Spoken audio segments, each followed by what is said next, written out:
Murakoze cyane, nge nitwa Roger Marc Ruti wa The Future TV. Nifuzaga kugaruka hari inama iherutse kubera mu nteko ishinga amategeko yagarutse ku kibazo cy'ingengabitekerezo ya jenoside ndetse biga ku buryo bayirwanya, ariko muri iyi minsi turimo turagana mu gihe cyo kwibuka mu kwezi gutaha. Nagira ngo mbaze RIB ingamba ifite mu guhangana n'ibyo byaha bijyanye n'ingengabitekerezo ya jenoside, kuko ahanini iyo dusatira kwibuka ibyo byaha bigenda byiyongera. Murakoze cyane. Ni ibibazo bibiri abajije, ikijyanye n'ingengabitekerezo ya jenoside, ingamba dufite aho turi mu nzira zo kwibuka.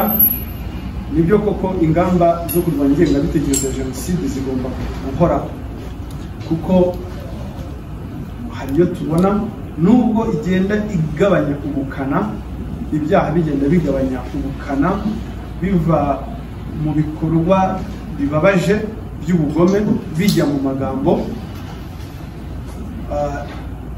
ndetse n'umubare w'abantu babikora ugenda ugabanuka. Still ingamba zo zigomba kubaho, no kumenya kwigisha nubwo yaba ari umuntu umwe ufite iyo ngengabitekerezo ya jenoside, ntabwo agomba kwihanganira. Cya kabiri, tuzatugumya kwigisha ndetse tubijyanisha no guhana, kuko niba waranze kwikuramo ingengabitekerezo ya jenoside, byanze bikunze amategeko azayigukuramo, kuko ntabwo tuzakwihanganira byanze bikunze.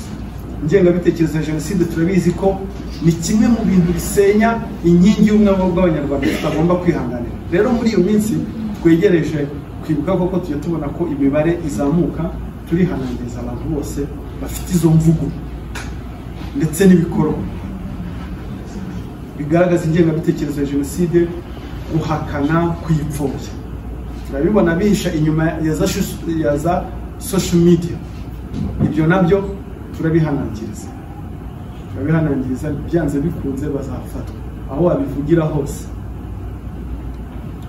hose uzafatwa. Ngira ngo ingamba zimwe zo gutangira gushyiraho arrest warrant kuri bariya babikora bari hanze zirahari.